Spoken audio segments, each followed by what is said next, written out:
What tools or systems are most commonly used to track progress and manage issues on site?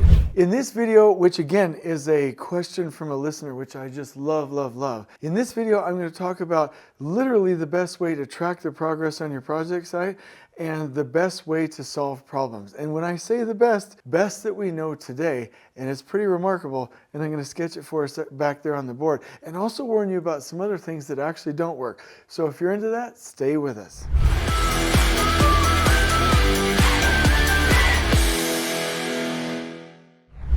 Okay, so we're talking about how can you track progress. How can you literally solve problems on the day-to-day? So there are a lot of solutions for how to do this, and I really want to anchor you to what I'm about to tell you, but let me tell you some things that I've learned that don't work, right? Simply tracking on a CPM schedule according to your critical path by updating the activities does not work.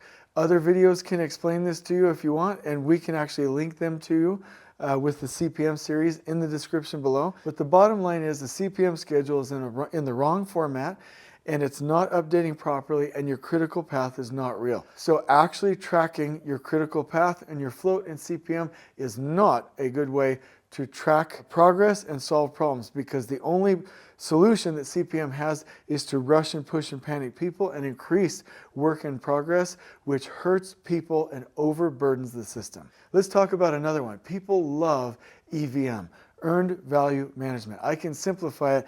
There's 4 key numbers that we pay attention to in there. Well, actually I don't, but that EVM practitioners use. I'm not going to talk about those other than to say some folks will track the progress of the project by tracking how much money should have been spent or how many costs should have been incurred compared to however many there are. And again, when you attempt to move costs forward and scrunch, which is a technical term, all of these activities together and get them done and paid for quickly, that says nothing about quality, and most of the time, it increases work in progress above the capacity of resources. So it's not a good measurement. I've also seen people track progress by labor. How much labor do we have on site? Well, that's not a great measurement, because a single worker or labor or foreman does not equal a one-to-one with how much work a single worker or foreman should be able to do. It takes time to onboard, to get used to the system, to get used to the crew.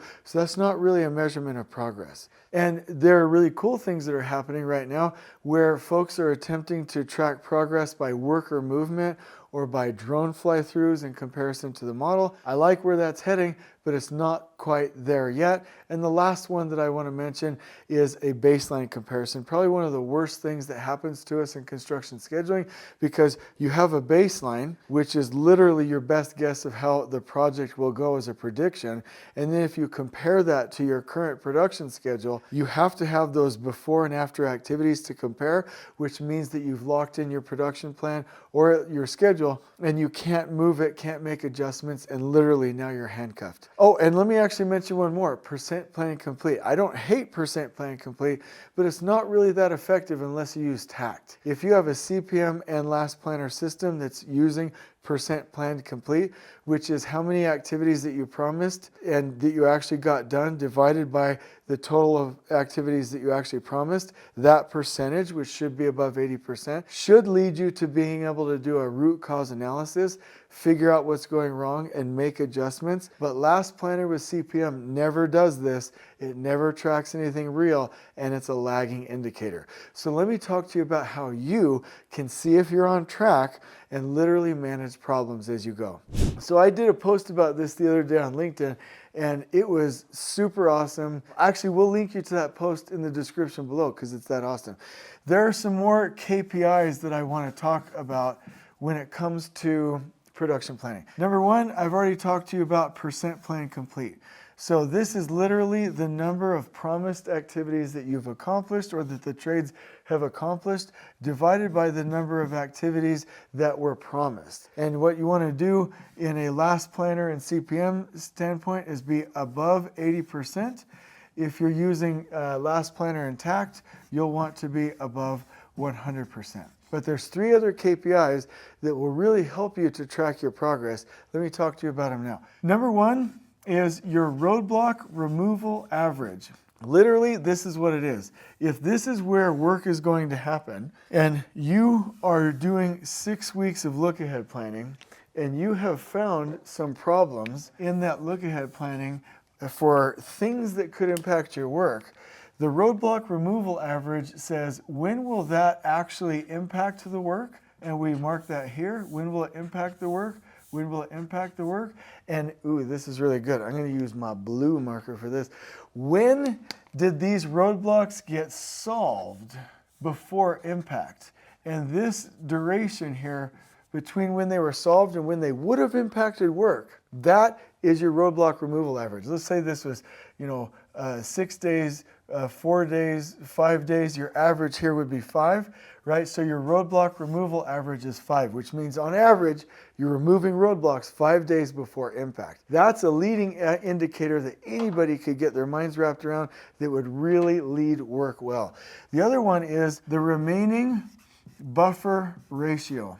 This will tell you if you're on track, and it's better than a baseline comparison, because basically what it does is it says, okay, here's your phase or your project and how many buffers that you need to finish that project. And what it says is, okay, if you're halfway through, you still need half of those buffers, but how many do you actually have left? And so this can be done in a visual format, or basically you can say, how many buffers do I have left divided by however many buffers I actually have, and it should be over 1. Pretty easy indicator, not a big deal. Let's talk about another one that I absolutely love, and this is probably my favorite, your perfect handoff percentage. Now this right here says if you have trades going from zone to zone to zone, and this trade moves out and another trade moves in, what's the percentage of handoffs that are going well? This needs to be above 80%.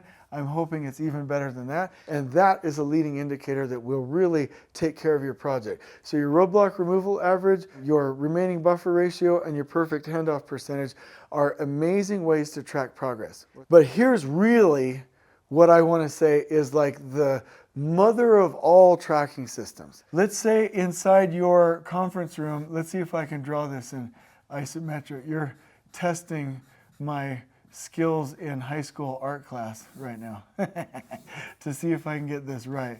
Oh, it didn't do too bad. Okay, so let's say that you've got the foremen are in here working with you. They can see up to the screens, but let's say on one of these walls, you have literally wall to wall, ceiling to floor, and I got this from Robbins and Morton, a really great idea here. You have your zone maps, like let's say you had building 1, 2, 3, 4, and then you had your logistics maps. Like you have these printed up on the wall with dry erase cover, or you can just use plexiglass or glass or whatever you want, or you can literally project it down, whatever you want. But the best way to track progress, I hope you're sitting down for this, is that when you start in the day, right, at 6 a.m. and you get the workers off to the right spot, you do what's called a zone control walk for all of your handoffs, and you go inspect the handoff zones, which is where progress really happens and which is what is tracked with your perfect handoff percentage, okay? Then in the afternoon foreman huddle, when like 1 or 2 o'clock you actually do the foreman huddle, you bring in with the foreman, with the trades, all the problems. And check this out, you literally before the meeting even starts, you just put up red magnets on the wall or red stickies or red dots or red dry erase, I don't really care. And literally these problems, this group right here is going to spend their time daily in the foreman huddle solving. So 2 things, you daily know your progress and can do real-time updates according to your handoffs. The other thing is, before the meeting even starts, you know your problems, and this becomes the agenda for your meeting, and everybody needs to focus on the problems. That's the agenda, not where am I, not how many people do I have, not milquetoast type things, not hey, how you doing, not pats on the back, like talking about and solving real problems. So if you really want to know the progress of your project, monitor the handoffs in zone control walks, and if you want to solve problems, do it visually with the foreman as you're focusing on the handoffs and as you're walking in the field. It's absolutely crucial. So there's 2 really keys to this. Know your handoff status, okay? And 2, solve problems. This is an amazing framework. And what I'll do is I'll turn this into a graphic for you so that you can use it. But if you're a superintendent or a PM or an assistant or anybody on the construction management team wanting to really do this, this is it. And by the way, this is one of the hardest things to do, but get those maps up there and make sure that the foremen fill out the problems before the meeting even starts, and you'll accomplish everything that you want to. We'll also turn this into a blog post for you and link you to the book Tact, Steering, and Control, which is amazing. And I will invite you to come to our next PM Super Boot Camp where we actually practice with this, have it muscle memory. I hope you've enjoyed this video. On we go.